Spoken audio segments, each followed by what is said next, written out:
Allora, buonasera a tutti e a tutti, benvenuti a questo incontro dove discuteremo finalmente di diritti delle famiglie gay e lesbiche.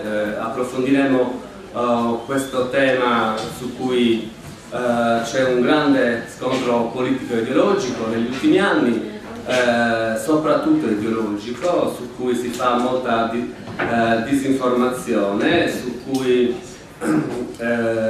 abbiamo visto negli ultimi mesi anche diversi stati, non solo europei, che hanno approvato leggi di riconoscimento, chi delle unioni civili, chi ha preferito estendere il matrimonio, lo stesso istituto delle famiglie eterosessuali. E questa finalmente sarà un'occasione per un po' analizzare tutti i diversi aspetti che in realtà non vengono mai analizzati, perché si va avanti a colpi di slogan che portano in piazza milioni di persone che in realtà non sanno nemmeno per cosa stanno manifestando. Allora, io prima di iniziare chiederei al sindaco Gianfranco Ganau di fare un saluto. Il Comune è tra i patrocinatori della manifestazione Diritti al Cuore DOC, all'interno di cui c'è anche questo incontro di oggi. Grazie, tanto buongiorno a tutti, con piacere che sono qui, sono riuscito a venire in mezzo a 10 cose oggi, una giornata terribile. Devo dire che siamo qui per testimoniare la vicinanza, la condivisione piena delle iniziative che state mettendo in campo, che sono iniziative che sono finalizzate a superare ogni forma di discriminazione di razza, di genere, di religione, di sesso. Noi crediamo fortemente nelle battaglie per i diritti. Quando c'è da lottare per i diritti noi non abbiamo dubbi da che parte stare. Abbiamo fatto, proprio ieri abbiamo sottoscritto in Consiglio Comunale una mozione, che è la mozione Lanci contro la violenza sulle donne, che sarà discussa in Consiglio Comunale nei prossimi giorni. Abbiamo, come sapete, istituito il registro delle unioni civili, che aveva una funzione solamente simbolica, noi lo sapevamo, non c'è iscritta nessuna coppia omosessuale, ci sono iscritte 7-8 coppie eterosessuali, ma sapevamo che sarebbe stato così, perché effettivamente non dà nessun vantaggio, non dà nessun diritto reale, e quindi semplicemente era una battaglia che voleva avere un significato di avviare, di aprire percorsi che devono portare al pieno riconoscimento delle coppie omosessuali, di tutti i diritti che spettano alle coppie eterosessuali. Su questo siamo assolutamente convinti, ci siamo espressi molte volte, quindi la mia presenza, la nostra presenza è qui per rispondere ancora una volta. Ci siamo anche noi siamo ovviamente a disposizione di questa che è una battaglia civile, una battaglia, ripeto, per i diritti, e noi non possiamo che esserci. Grazie, buon lavoro.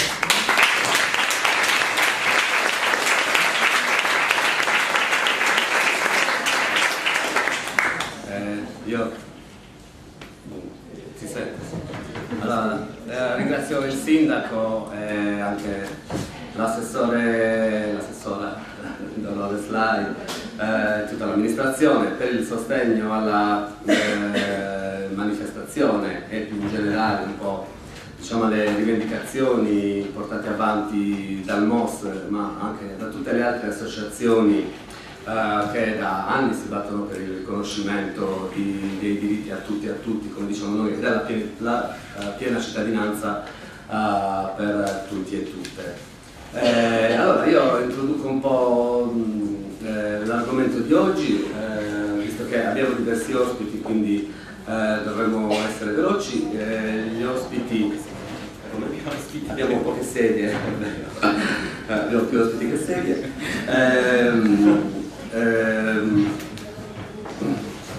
Ospiti che analizzeranno i diversi aspetti legati alla questione del riconoscimento delle famiglie gay e lesbiche, riconoscimento che non significa solo matrimonio, ma proprio il riconoscimento della famiglia in sé, qualunque sia poi la tipologia di, chiamiamolo tra virgolette, contratto che le persone sceglieranno di stipulare tra loro e lo Stato. Di fatto però le coppie gay e lesbiche dovrebbero avere la possibilità di scegliere quale tipologia di istituto preferiscono, quindi una convivenza, una unione civile, un matrimonio. Da anni ormai si discute, io ricordo la prima risoluzione del Parlamento europeo sui diritti di gay, lesbiche e trans è del 1994, una risoluzione, una direttiva che chiedeva agli Stati di riconoscere tutti i diritti alle persone omosessuali,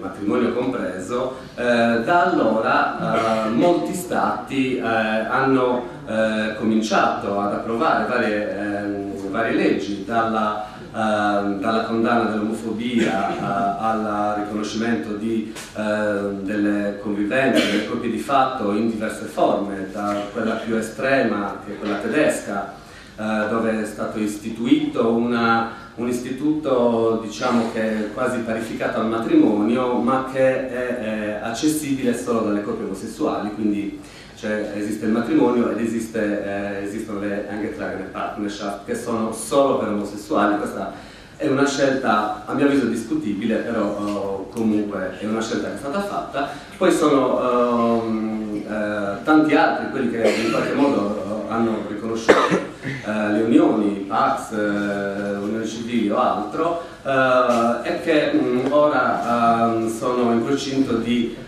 estendere anche l'istituto del matrimonio alle coppie omosessuali. Una lotta, questa del riconoscimento del matrimonio, che non è solo di sinistra come molti pensano, ma che in realtà è trasversale, come dimostra la Nuova Zelanda, dove il premier conservatore ha sostenuto l'approvazione della legge per il riconoscimento dei matrimoni gay, come dimostra l'Inghilterra, dove Cameron sostiene anche contro una parte del suo partito l'approvazione del matrimonio, e sicuramente ci riuscirà, visto che adesso insomma, è passata anche alla Camera dei Lord, perlomeno i Lord non si sono messi contro, e sono oggi circa una quindicina di stati che riconoscono il matrimonio. Molti di più quelli che riconoscono le unioni civili, ancora di più quelli che condannano l'omofobia. In Italia di questo non c'è alcuna traccia, nel 1993 è stata approvata una legge che condanna i crimini di odio, tutti i crimini di odio, razzismo, sessismo, discriminazione religiosa, politica, persino l'odio calcistico, ma non l'omofobia, perché l'omofobia è un'opinione personale. Di unioni civili se ne è parlato solo a livello locale, a Sassari insomma c'è stata una lunga battaglia durata 5 anni, una battaglia principalmente culturale prima ancora che politica, e alla fine si è arrivati al traguardo, così come in molti altri paesi della Sardegna e anche del resto d'Italia. A livello nazionale questo sembra piuttosto ancora difficile, per quanto per i parlamentari invece è già possibile. I parlamentari omosessuali possono far riconoscere il proprio compagno. Quali sono le motivazioni contro il matrimonio? Le motivazioni contro il matrimonio sono molto superficiali. Essenzialmente sono tre. Una che dice che il matrimonio è il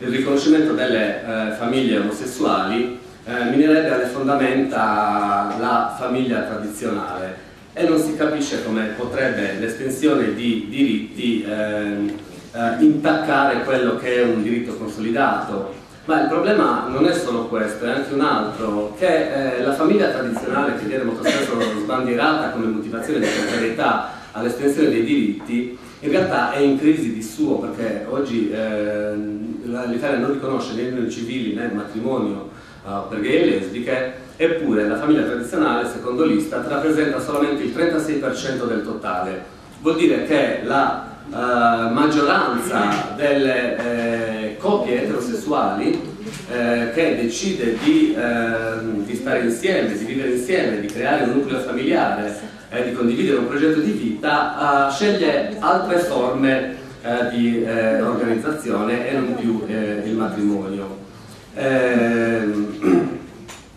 Un'altra motivazione sarebbe che la Costituzione italiana lo vieterebbe perché riconoscerebbe questa fantomatica famiglia naturale creata da un uomo e una donna. In realtà non è vero, perché l'articolo 29 fa riferimento ad una società naturale che intende quella naturale propensione alla socialità che è insita nell'essere umano, che propende a mettersi insieme ad altri esseri umani per condividere il proprio progetto di vita, responsabilità e percorsi. E infatti me lo sono anche scritto cosa dice l'articolo. La Repubblica riconosce i diritti della famiglia come società naturale fondata sul matrimonio. Poi che questo venga detto per ignoranza, come nel caso, non so, mi rimette Gaspari, Calderoli o altri, o in maniera un po' più strumentale, come succede spesso da esponenti del centro-sinistra, adesso mi vengono in mente Rosy Dindi o la Finocchiaro, che sicuramente la Costituzione la conoscono bene, questo è un fatto, quindi comunque dimostra che questa motivazione non esiste. La terza motivazione principale è quella che riguarda i bambini, bambini che a me sembra vengono usati in maniera strumentale come arma ideologica in una contrapposizione che è puramente ideologica e che non ha niente a che vedere con la realtà delle cose.